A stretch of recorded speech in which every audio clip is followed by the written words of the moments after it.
Hey everyone, Gill Gross here post-match. Stefanos Tsitsipas versus Borna Coric, Rome 2023 quarterfinal. If you're not here for spoilers, click off the video in 3, 2, 1.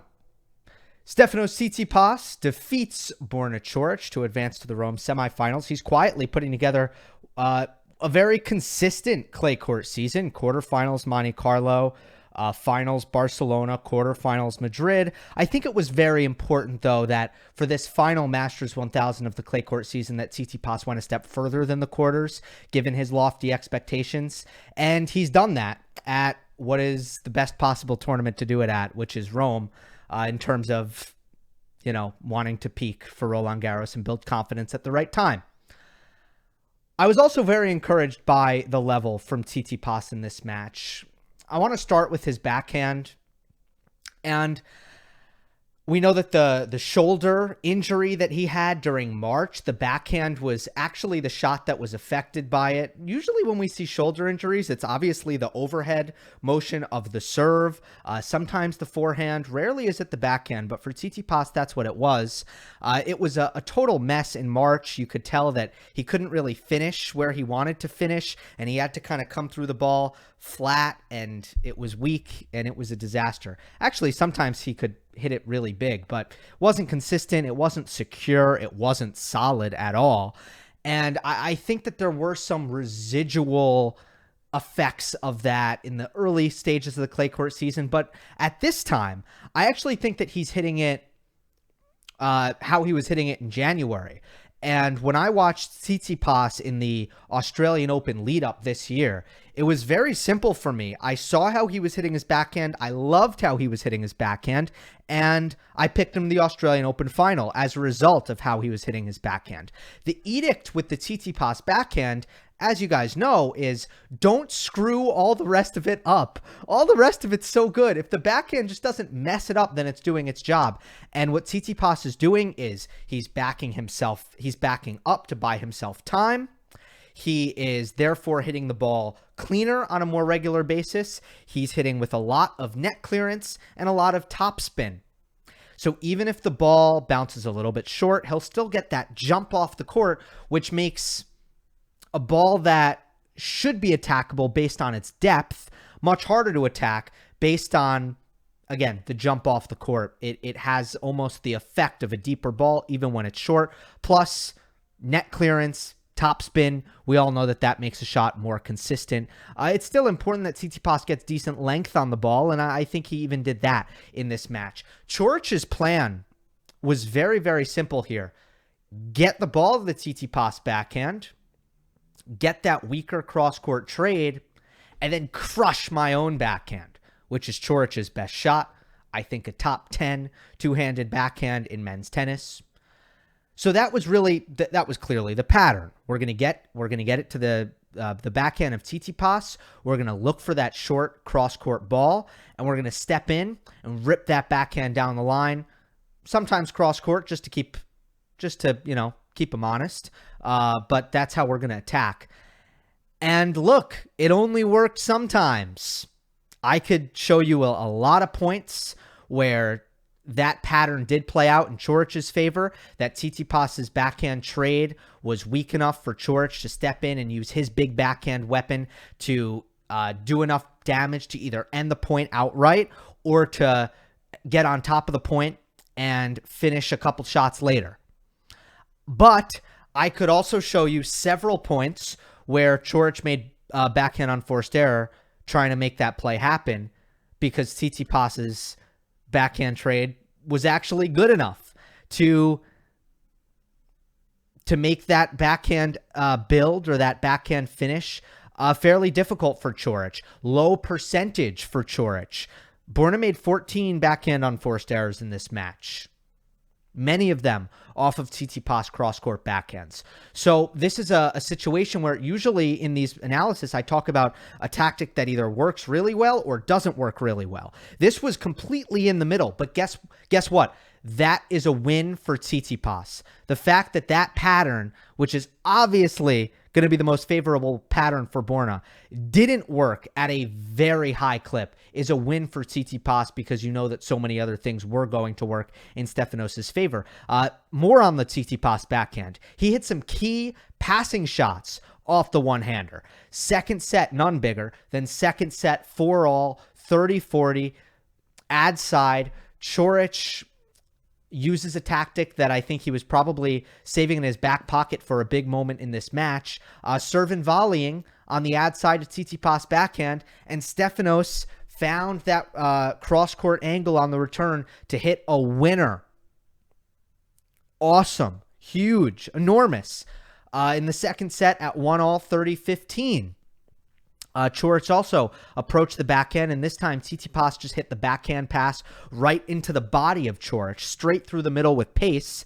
And, you know, Coric on the next volley just couldn't do enough with it. And then Tsitsipas found the forehand pass cross-court on the next ball. That got it to 30-all. Tsitsipas would break serve. Set point was not a Tsitsipas backhand passing shot, but a beautiful Tsitsipas backhand drop shot. Set point in the first set. And I also really feel like not only has Tsitsipas protected the backhand better in trading, but he's also threatened with the backhand a little bit better on attack by actually hitting this backhand drop shot really well. And I think he's gotten a good feel for that shot.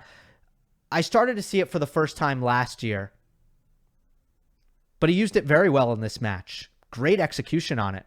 And that way, when a guy like Borna Coric is trying to defend, he doesn't get an escape valve in getting it to Tsitsipas's backhand. So I thought very good from neutral, very good on attack, not under pressure defensively, not under pressure. The return was good.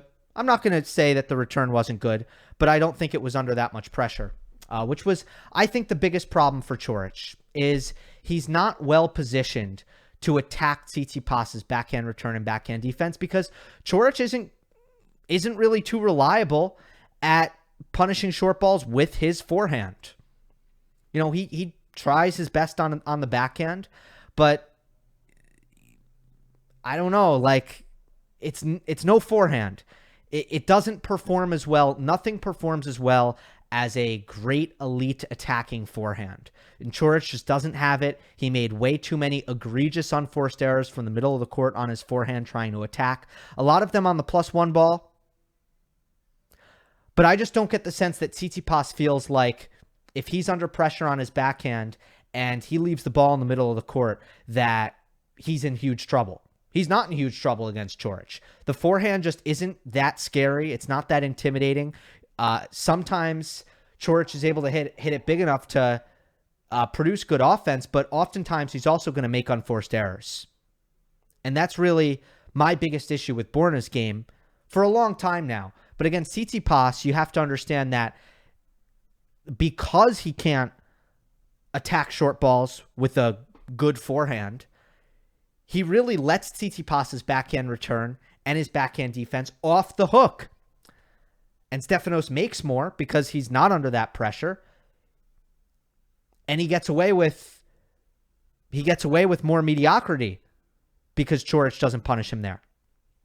But Tsitsipas in this match also really unmatched serve +1 firepower. That's where Tsitsipas, even more so than the backhand, really won this match. And it's been phenomenal for Stefanos. So first serve points won in this match was 90%. But wow, you got to take notice of what Tsitsipas's numbers are here in Rome on first serve points won. Against Musetti, he was 80%. Against Sonego, he was 92.5%. Against Nuno Borges, he was 87%. So this is the third match out of 4 that he is above 85% on a slow clay court on first serve points won. Are you kidding me? That is really awesome stuff. Coric was down at 65%, underscoring, one, the fact that he did not get a lot of unreturnables,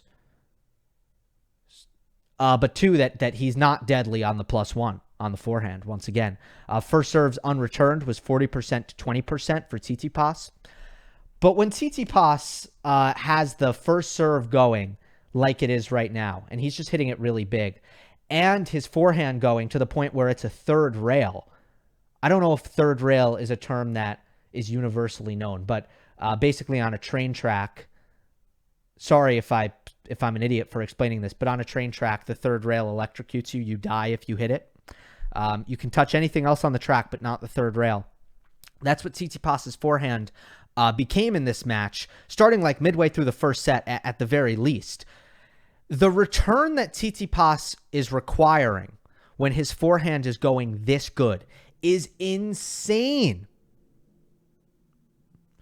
I mean, there were so many points where I thought Coric hit a decent return and Tsitsipas was able to still come up with the +1 winner or draw a sitter off of a deadly forehand attack was unbelievable. And Coric's deep return position does have its drawbacks in this sense. In the sense that the ball is traveling a long way and Tsitsipas just has a lot of time to use his footwork to get a forehand. Now, Alcaraz was able to make it work in Barcelona, the deep return position. But I guess the difference is Tsitsipas's forehand was not as good in that match. He made more mistakes. It wasn't red hot.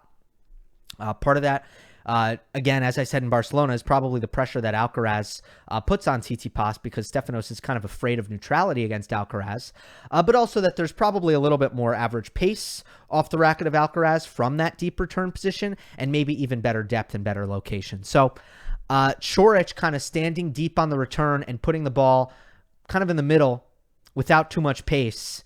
It didn't matter if he got depth on it, because there were a lot of returns that I thought, oh, Coric got good depth on that, and Tsitsipas still destroyed it. I guess depth just isn't really good enough. And maybe if you're going to play with a deep return position against Tsitsipas, you're actually going to need to maybe take some time away or put some pace on the ball.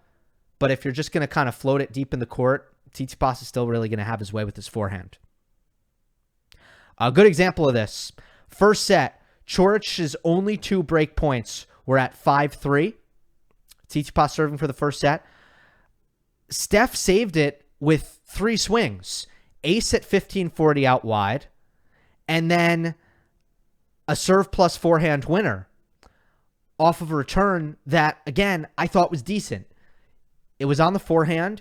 He kind of abbreviated swing. It wasn't a chip. It was topspin, but he didn't really hit through it much. So it kind of floated a couple feet, maybe 4 feet in front of the baseline.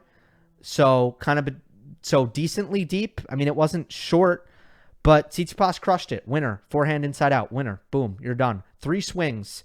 And that was the one kind of opening that Coric had.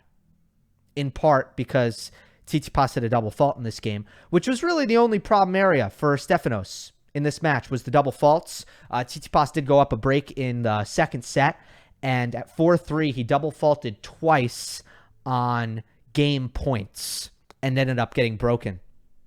But that was the only blip in the radar. It was a match that I really felt Tsitsipas had full control over for pretty much the entire time after smartening up on his return position. First couple games of the first set, he was standing in on the return. I'm like a broken record, and I didn't want to focus on this for this match because he did adjust, but he wasn't really getting enough quality on the return to break Coric's serve. But as soon as he was able to work himself into neutral baseline rallies and get returns in play midway through the first set by just moving back, from there it was really all Tsitsipas. So good performance by him. Excited for his semifinal against Medvedev. Hope you enjoyed. Don't forget to subscribe. I will see you next time.